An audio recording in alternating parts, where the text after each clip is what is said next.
Hello everyone, मैं Deepanshu Jain paramedical विज्ञान में स्टूडेंट सबका स्वागत करता हूं। आज मैं पढ़ाऊंगा आपको मेमोरी ग्लैंड के बारे में। मेमोरी ग्लैंड जिसको हम ब्रेस्ट के नाम से जानते हैं।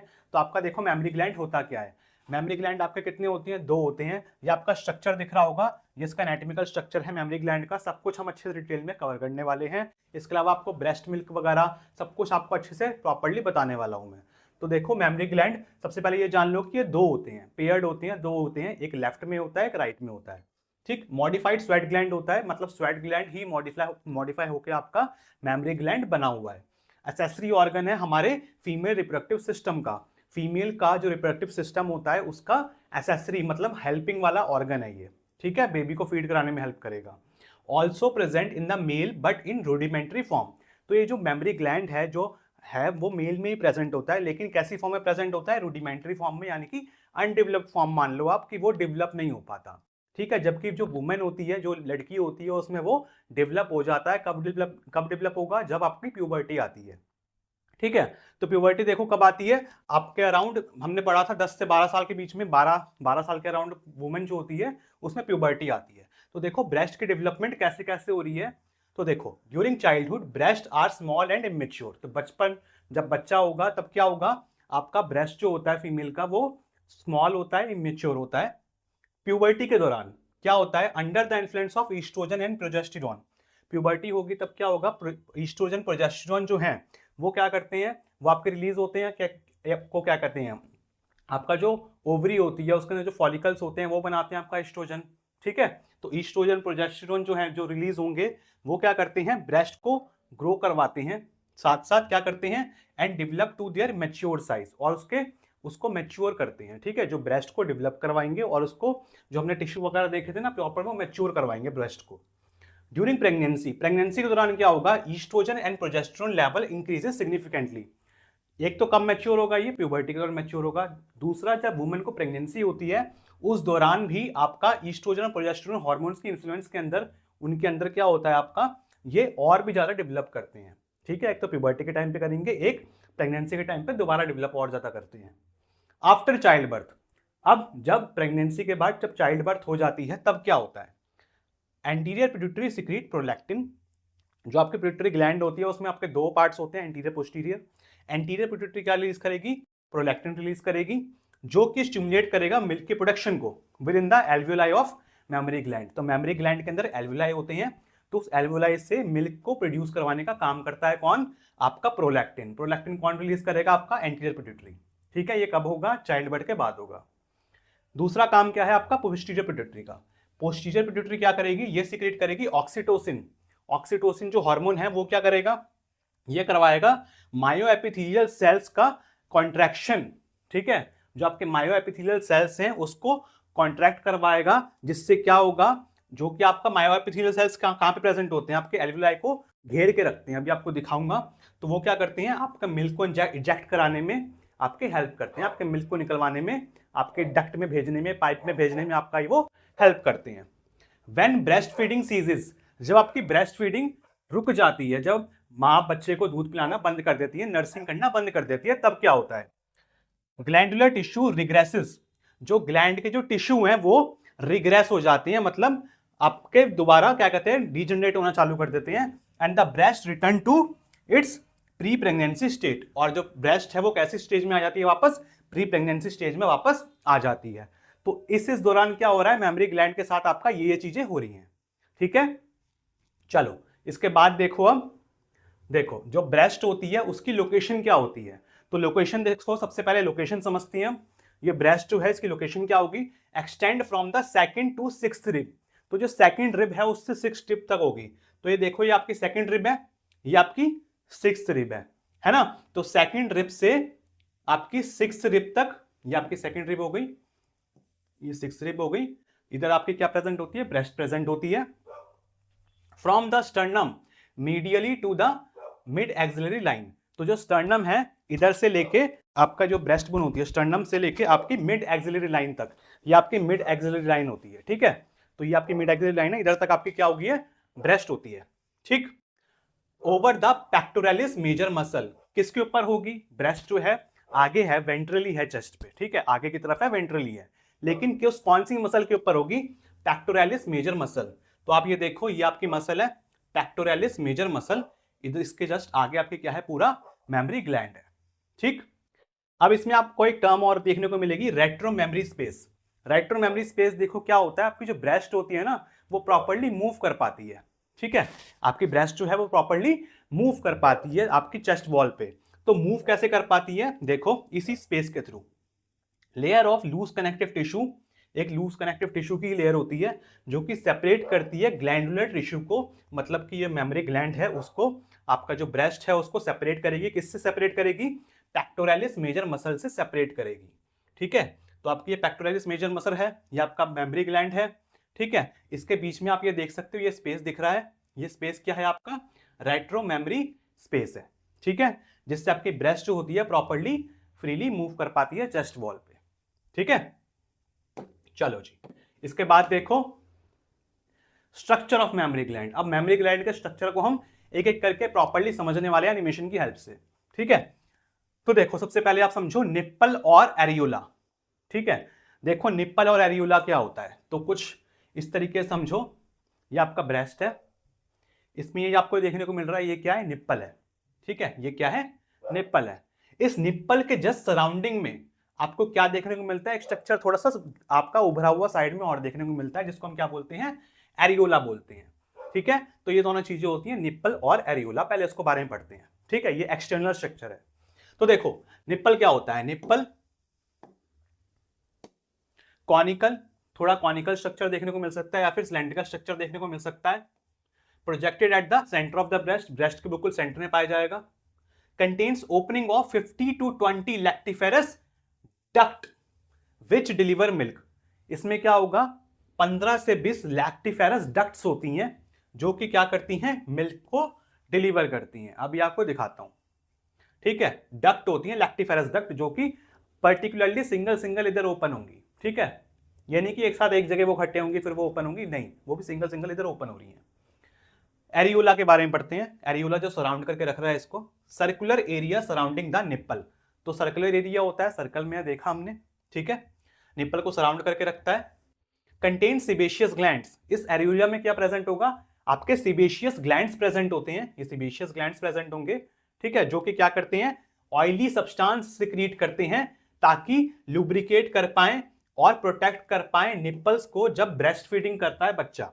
ठीक है, तो उस टाइम पे ये ऑयली सब्सटेंस भी रिलीज करते हैं ताकि निप्पल को कोई हार्म ना पहुंचे। Rich in sensory nerve endings, तो इसमें क्या होता है, सेंसरी नर्व एंडिंग्स बहुत ज्यादा पाई जाती हैं आपके निप्पल्स में और आपके एरियोला वाले सेक्शन में भी। ठीक है, तो एरियोला वाले सेक्शन जो है उसमें आपको नर्व एंडिंग्स काफी सारी देखने को मिलती हैं। ठीक, तो ये दोनों हो गए आपके एक्सटर्नल स्ट्रक्चर। चलो अब इसके बाद देखो ग्लैंडुलर टिश्यू। तो देखो ग्लैंडुलर टिश्यू के बारे में समझ लेते हैं हम। ग्लैंडुलर टिश्यू में देखो आप, इसमें कितने होते हैं, 15 से 20 लोब्स होते हैं, 15 से 20 लोब्स हैं। ठीक, अब इसमें देखो, इसमें हम 15 से 20 लोब्स बना देते हैं। तो देख रहे हो ये क्या है, 15 से 20 लोब्स हैं। ठीक है, इस तरीके से आपका एक फ्लावर टाइप स्ट्रक्चर बना रहे हैं। ये आपके सारे सारे क्या है, लोब्स प्रेजेंट होते हैं। ठीक है, कितने होते हैं, 15 से 20 होते हैं। Each lobe consist of smaller lobules. ठीक, तो हर एक लोब में क्या है, छोटे छोटे लोब्यूल्स और प्रेजेंट हैं। तो हमारे छोटे छोटे लोब्यूल्स और आ गए।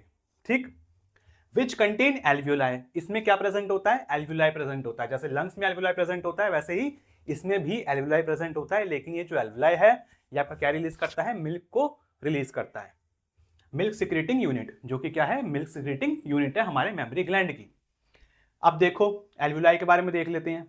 एल्वियोलाई में देखने से पहले एक बार ये जान लो कि ये जो सराउंडिंग एरिया है आपका, ये जो बीच में तो आपके लोब्यूल्स आ गए। ठीक है, लोब्स आ गए आपके ये 15 से 20।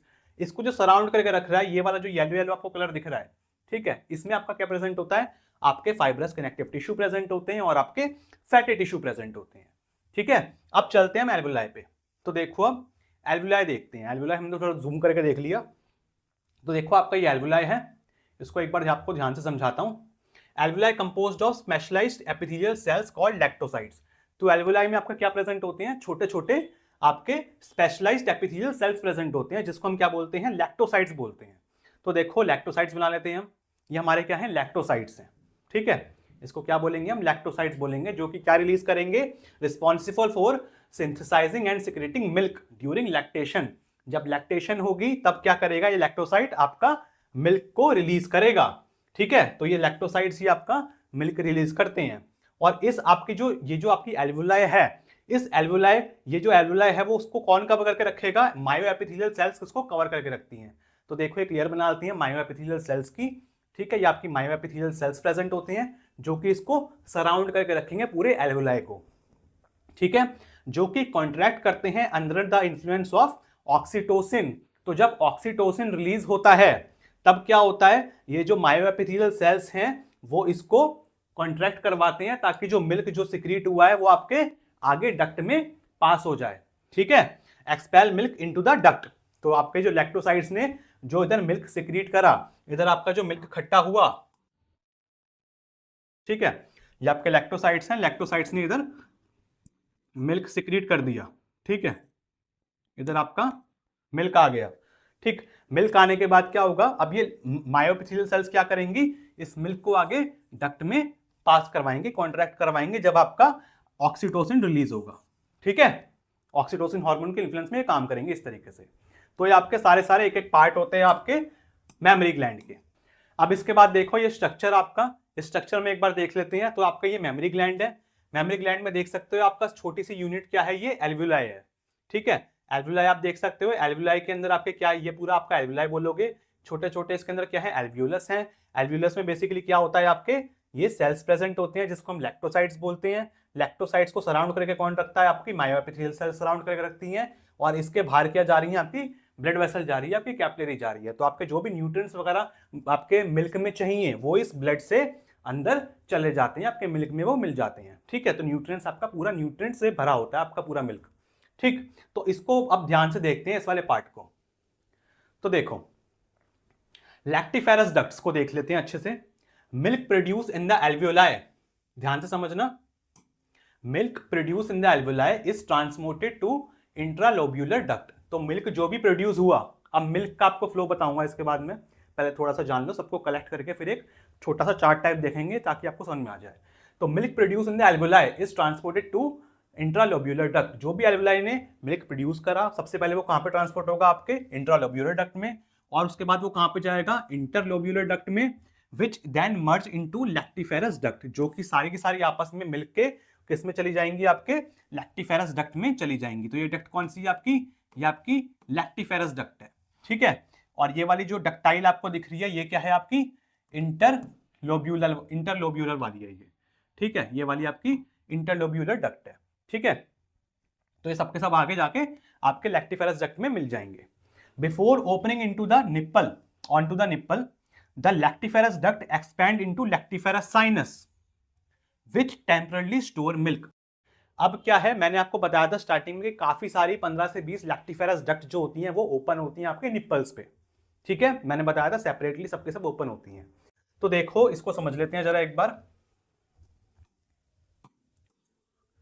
तो देखो इसमें आपको स्ट्रक्चर देख लेते हैं एक बार, समझ लेते हैं इसको। इधर आप देख सकते हो, इधर आपके काफी सारे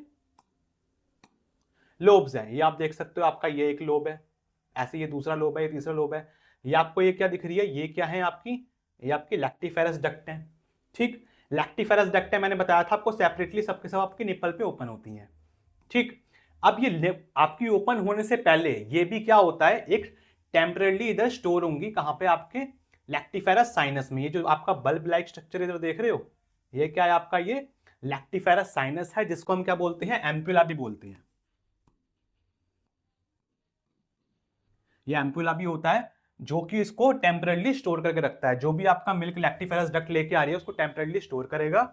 उसके बाद ये जब बेबी निपल्स को सक करेगा, जब सकलिंग आपका इफेक्ट डालेगा, ठीक है, तब क्या होगा, उसके बाद आपका ये जो मिल्क है वो इधर से निकलना चालू हो जाएगा, ठीक, बेबी फीड करने लग जाएगा उसके बाद।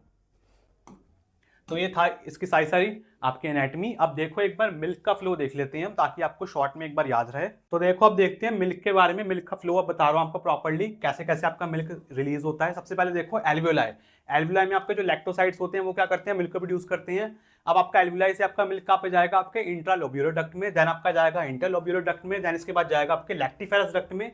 लैक्टिफेरस डक्ट आपके कहाँ पे ओपन होगी, आपके निप्पल्स में, लेकिन ओपन होने से पहले एक टेम्परली एक स्टोरेज होगा, कहाँ पे होगा, आपका लैक्टिफेरस साइनस या फिर एम्पुला, जहाँ पे आपका आपका जो मिल्क होगा वो टेम्परेली स्टोर होगा, उसके बाद आपके निपल्स से आपका मिल्क जो होगा बेबी फीड कर लेगा। ठीक है, तो इस तरीके से आपका मिल्क का फ्लो होता है। अब देखो इसके बाद breast feeding effect on periods, की ब्रेस्ट फीडिंग का पीरियड्स पे क्या इफेक्ट पड़ेगा। जब बेबी को ब्रेस्ट फीड करवाती है मदर, तब उसके पीरियड्स पे क्या इफेक्ट पड़ता है।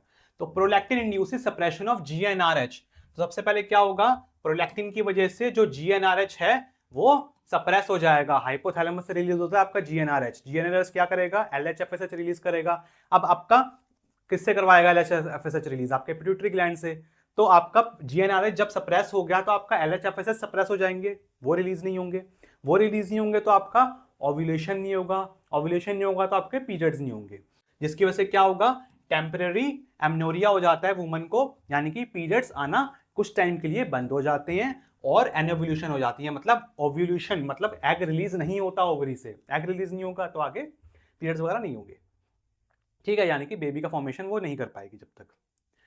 Menstrual cycle typically resumes when breast feeding frequency decreases. तो मेंस्ट्रुअल साइकिल कब रिज्यूम होगा, रिज्यूम दोबारा कब चालू होगा, when breast feeding frequency decreases, जब बच्चा ब्रेस्ट फीडिंग करना धीरे धीरे कम कर देगा। Allowing menstrual balance to restore, ताकि जो मेंस्ट्रुअल बैलेंस ऊपर बिगड़ा हुआ, ठीक है, वो दोबारा रिस्टोर हो पाए, जो सप्रेस हुआ था वो दोबारा बढ़ना चालू करे, फिर वो आपके पिट्यूटरी ग्लैंड से एलएचएफएसएच धीरे धीरे करके रिलीज करवाए। अब ये नहीं है कि वो एकदम से ही आपका चालू हो जाएगा, इसको लगेगा टाइम। ठीक है, तो आपके lactational amenorrhoea can last for weeks two months. अब आपको टाइम लग सकता है, अब आपका जो पीरियड्स है दोबारा चालू होने में, कुछ वुमेन्स को कुछ हफ्ते बाद ही आ जाते हैं, कुछ वुमेन्स को महीनों लग जाते हैं दोबारा पीरियड्स आने में। ये डिपेंड करता है आपका frequency and intensity of breast feeding, की जो ब्रेस्ट फीडिंग बेबी कर रहा है वो कितनी फ्रीक्वेंटली कर रहा है, किस इंटेंसिटी से कर रहा है। तो जैसे जैसे बच्चा धीरे धीरे करके ब्रेस्ट फीडिंग करना बंद कर देता है, आपका जो पीरियड्स होते हैं वो दोबारा आना एक एक करके चालू हो जाते हैं। ठीक है, मतलब ये नहीं कि एकदम से आ जाएंगे, उसको टाइम लगता है, कुछ हफ्तों से कुछ मंथ्स लग जाते हैं दोबारा आने में। ठीक है, चलो अब इसके बाद देखो, अब ब्रेस्ट मिल्क के बारे में देख लेते हैं। देखो ब्रेस्ट मिल्क देखो काफी जरूरी है जानना ब्रेस्ट मिल्क के बारे में। ब्रेस्ट मिल्क क्या है, प्राइमरी सोर्स होता है न्यूट्रिशन का, सबसे मेन सोर्स होता है बच्चे के लिए न्यूट्रिशन का। ठीक है, न्यूबॉर्न के लिए बहुत जरूरी होता है breast milk. Breast milk is composed of 87% water and 13% other components.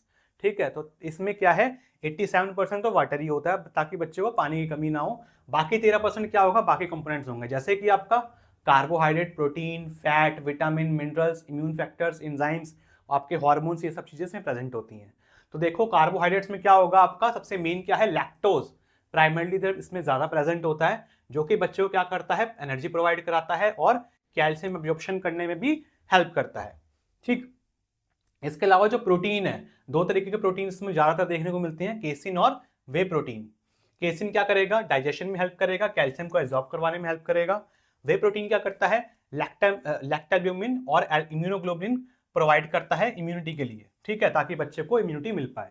ठीक, फैट की हम बात करते हैं तो फैट जो होता है एसेंशियल फैटी एसिड EFA, वो प्रेजेंट होता है, कौन सी EFA, आपका DHA और आपका अरेक्नोइक एसिड ARA, ये दोनों आपके फैटी एसिड्स प्रेजेंट होते हैं ज्यादातर, जो कि आपके ब्रेन के लिए बच्चे के बहुत ज्यादा जरूरी होते हैं। इसके अलावा विजन को डेवलप करने में भी बहुत ज्यादा जरूरी होते हैं। ठीक है, रेटाइनल आपके नर्व्स जो होती हैं उसको डेवलप करने में बहुत जरूरी होते हैं। विटामिन की हम बात करें, देखो विटामिन क्या है, फैट सोल्यूबल विटामिन सारे मिलेंगे, कीड़ा आपका पूरा मिलेगा, KEDA। ठीक है, इसके अलावा वाटर सोल्यूबल विटामिन जो होती हैं, vitamin B complex, vitamin C, वो भी आपको देखने को इसमें मिलेंगे। ब्रेस्ट मिल्क के अंदर सब कुछ मिलता है। मिनरल्स की हम बात करते हैं, मिनरल्स में देखो आपका calcium, phosphorus, sodium, potassium, zinc, सब आपको मिनरल्स देखने को मिल रही हैं मेन। और आपका इम्यून फैक्टर जैसे कि आपका एंटीबॉडीज हो गया, IgA, लैक्टोफेरिन, लाइसोजाइम, WBCs। ठीक है, ये जो कि आपके प्रोटेक्शन इन्फेक्शन से बेबी को प्रोटेक्ट करेंगे, तो काफी सारी आपके इम्यून फैक्टर्स इसमें देखने को मिल रहे हैं। इसके अलावा आप देख सकते हो इंजाइम्स और हार्मोन्स, तो आपके जो हार्मोन्स हैं, जो इंजाइम्स हैं, वो देखने को मिल सकते हैं, इसके अंदर मिलते ही हैं। ब्रेस्ट मिल्क के अंदर सब कुछ प्रेजेंट होता है आपका ये। ठीक है, जैसे कि आपका जो कि आपको क्या करेंगे, डाइजेशन में हेल्प करते हैं और रेगुलेट करते हैं बच्चे की ग्रोथ और डेवलपमेंट को। ठीक है, तो ये देखो काफी सारा चीजें प्रेजेंट होती हैं आपके ब्रेस्ट मिल्क के अंदर। इसका एक स्क्रीनशॉट ले लो आप, ताकि आपको याद रहे आपका ब्रेस्ट मिल्क कितना ज्यादा जरूरी होता है। ठीक है, चलो अब इसके बाद देखते हैं हम टाइप्स ऑफ ब्रेस्ट मिल्क। तो ब्रेस्ट मिल्क देखो आपके 3 मेन टाइप के होते हैं, कोलोस्ट्रम, ट्रांजिशनल मिल्क और मैच्योर मिल्क। ठीक है, कोलोस्ट्रम जो होता है वो स्टार्टिंग में जो माँ का दूध निकलता है वो बिल्कुल बहुत ज़्यादा ज़रूरी होता है बच्चों को पिलाना। फर्स्ट 2 से 4 दिन आपका निकलता है ये, कुछ उनमें 2 दिन में निकल सकता है, कुछ उनमें 3-4 दिन तक निकलता है। ठीक है, ये जो आपका जो कोलेस्ट्रॉम वाला जो मिल्क होता है वो थिक होता है, येलोइश आपको ज़्यादा देखने को मिलेगा ये, और इसमें जो होती हैं प्रोटीन वो बहुत ज़्यादा हाई होती हैं। एंटीबॉडीज़ आपकी जैसे कि आईजी है बहुत ज़्यादा इसमें प्रेजेंट होती है, तो बच्चे को देना बहुत आपका लाभदायक होता है बच्चे के लिए। ठीक है, आपका ये कोलेस्ट्रॉम वाला मिल्क। इसके अलावा जो दूसरा मिल्क होता है जो कि आपका चौथे दिन के बाद चालू होता है, चौथे दिन से 2 हफ्ते तक निकलता है, जो उसको हम बोलते हैं ट्रांजिशनल मिल्क। इसमें क्या होगा, आपका लैक्टोज और फैट ज़्यादा होगा, इसमें भी होगा लेकिन इसका कंपैरिजन में कम होगा। ठीक है, इसमें क्या होगा, लैक्टोज और फैट ज़्यादा होता है। ठीक, और इसमें जो होगा प्रोटीन इसका कंपैरिजन में कम होगा। फिर आपका आता है मैच्योर मिल्क। मैच्योर मिल्क कब रिलीज होगा, आपके 2 हफ्ते के बाद वाला जो मिल्क मदर रिलीज करती है वो आपका मैच्योर मिल्क होता है। तो इस मिल्क में क्या होता है, आपका फैट काफी ज्यादा देखने को मिलता है। ठीक है, ये फैट क्या है, बच्चे को एनर्जी देते रहता है। ठीक, तो ये आपके टाइप्स होते हैं आपके ब्रेस्ट मिल्क के। इसके बाद देखो आप आर्टिफिशियल निप्पल और ब्रेस्ट पंप के बारे में थोड़ा सा बताता हूं आपको। ठीक है, जो कि आपको नर्सिंग बच्चों को जानना काफी ज्यादा जरूरी है। तो देखो आर्टिफिशियल निप्पल्स कभी कभार क्या होता है, बच्चा जो होता है, क्योंकि बच्चे को फीड करना तो आता नहीं है, बच्चा तो माँ के वॉर्म में रहा है। ठीक, तो स्टार्टिंग में क्या होता है, बच्चे को एक बार दिक्कत होती है फीड करने में कि बच्चा दूध नहीं पी रहा है, तो उस टाइम पे क्या करती हैं, इस तरीके के आर्टिफिशियल निप्पल्स आते हैं, वो पिला देते हैं, वो लगा देते हैं निप्पल्स पे, जिससे क्या होता है ना, बच्चा इसको प्रॉपर ये निप्पल आपका बेबी सक कर पाता है, जिसकी वजह से वो आपका फीड करना धीरे धीरे करके चालू करता है। ठीक है, ये आर्टिफिशियल निप्पल्स हम यूज करते हैं काफी ज्यादा। ठीक, इसके अलावा ब्रेस्ट पंप के बारे में बताता हूं आपको थोड़ा सा। कभी कभार ऐसी कोई सिचुएशन आ गई कि मदर को बच्चे से अलग रखना पड़ रहा है। ठीक है, बच्चा सपोज करो एनआईसीयू में है, तो उस केस में क्या होगा, माँ का दूध तो बच्चे को पिलाना है, तो उस केस में क्या करते हैं, जो ब्रेस्ट पंप होता है, ब्रेस्ट पंप क्या करते हैं, ब्रेस्ट पंप लगा देते हैं, जो कि क्या करता है, इस मिल्क को कलेक्ट कर लेता है आर्टिफिशियली, इलेक्ट्रॉनिक वाला होता है, जिस आपका बस प्रॉपर जैसे सकिंग होती है वैसे ये करता है, जैसे माँ का दूध बच्चा सक करता है ऐसे ही इसी टाइप का पूरा फील आता है इसमें। और इससे आपका क्या होगा, पूरा का पूरा दूध सक होके इसमें बॉटल में कलेक्ट हो जाता है। कलेक्ट होने के बाद ये जो बॉटल है, इससे बच्चे को हम दूध पिला देते हैं। ठीक है, तो इस तरीके से आपका ब्रेस्ट पंप भी यूज करा जाता है। ठीक है, तो आपके ये 2 आपकी चीजें हैं, आपको जानना जरूरी थी। इसके बाद आप देखो हार्मोनल रेगुलेशन। अब आपका हार्मोन्स कैसे रेगुलेट करेंगे आपके मेमोरी ग्लैंड को या फिर आपके ब्रेस्ट के मिल्क को। देखो ईस्ट्रोजन प्रमोट करेगा और ब्रांचिंग करवाएगा आपके डक्टल सिस्टम की।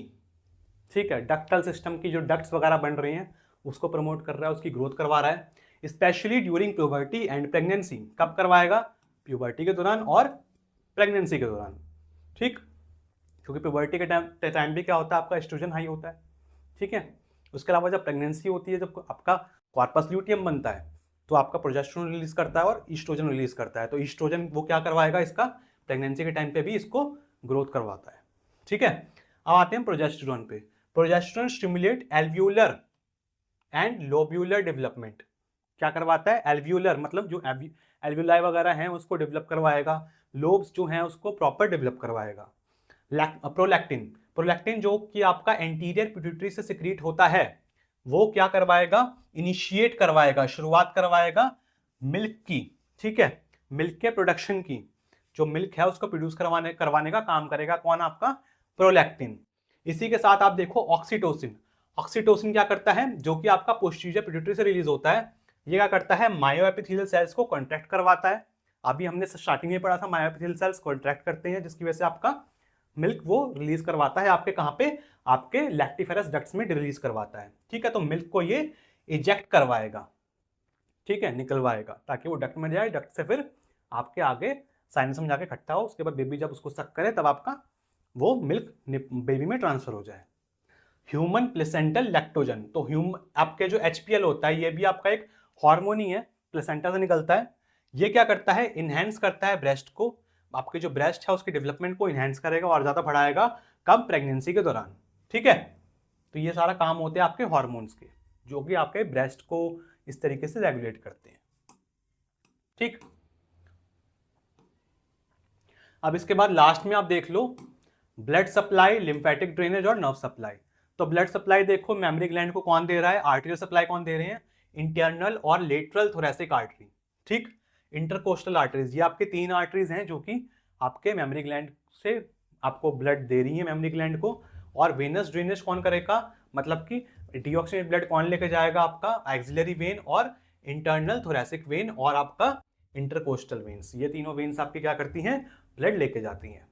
लिम्फेटिक ड्रेनेज की बात करें हम तो आपका एक्सिलरी नोड्स, आपका पेरिस्टीनल नोड्स, सुप्राक्लेविकुलर नोड्स और आपका इंफ्रा क्लेविकुलर नोड्स, ये जो आपके नोड्स होते हैं ये सारे क्या होते हैं, लिम्फ को ड्रेन करते हैं। इसके अलावा जो वुमेन्स में ब्रेस्ट कैंसर जो बहुत ज़्यादा कॉमनली देखने को मिलता है, उस टाइम पे भी ये नोड्स जो होते हैं ना आपके, ये सारे चेक होते हैं, ठीक है। तो आपके मेनली आपके इन्वॉल्वमेंट होती है आपके नोड्स की, ठीक है।